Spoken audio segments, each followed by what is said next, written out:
The innovative process starts with an open conversation that empowers ideas and embraces diversity. The conversation you are about to see, focused on reframing beauty and the power of co-creation, emanated from a short ideation session with 12 graduates and current students of FIT's master's program. Simple but effective, it's the kind of conversation we should be having as an industry. You know, one of the things that we've been seeing in our research is that women are moving away from beauty. With the way the world has changed, consumer shopping behaviors have changed as well, and we need to evolve with the new consumer. It's no longer just about a surface beauty, you know, the traditional makeup, skincare, fragrance. The parallel or the definition of saying that beauty is glamorous needs to go away. What's really required is the democratization of beauty. Who in your neighborhood kind of shares in that same beautiful moment that you do? The idea is to group women together who have common ideas about what's beautiful for them and really create new tribes of beauty. We're lucky that we live in times in which social marketing or social media tools allow us to communicate better with our customers. I would say that there is no excuse for us to not know our customer today. It's so much easier now to be in touch with your consumer. You know, anyone can be a fan of anything on Facebook, and then, you know, you make these comments, kind of start to get an idea of what your consumer is like. It's more about what the consumer needs and what he feels he's going to need. Brands need to humanize themselves, to change the way they communicate, to make themselves more on par with consumers. And by listening to these conversations, hosting them versus directing them, we're going to be able to get to more meaningful expressions of what beauty is.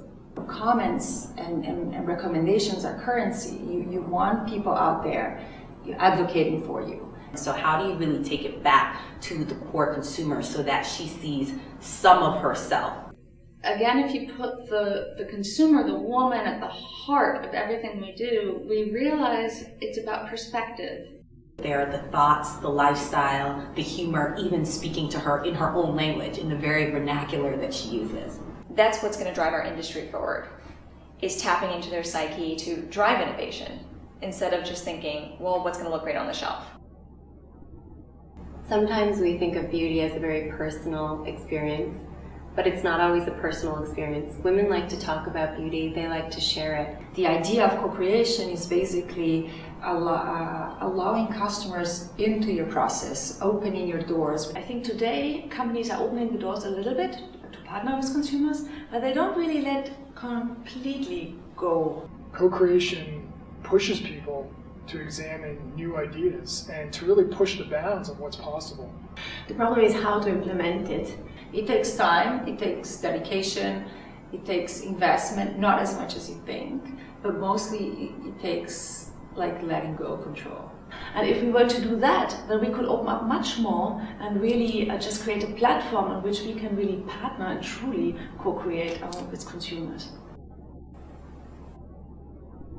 The virtual lab, it's basically an idea of products created by customers for customers, so created by you for you. The value proposition is for the industry to create a true and intimate partnership with consumers by listening and engaging with them. You are getting a notice that there will be a $1 million prize available if you start logging onto this webpage and read a brief of what the innovation should be about. It's a prize-driven platform that invites consumers to submit ideas and co-develop, co-manufacture, and co-market new beauty products. So what is actually going to happen in this network? There's going to come out a formula which is exactly addressing the idea that someone else created. What you can see here is that not only the consumer is going to be super happy about this product, but also the CEO is actually holding the hand of the consumer because they are intimately partners, and he's also signaling on Twitter his market share that he's been growing by this fantastic innovation.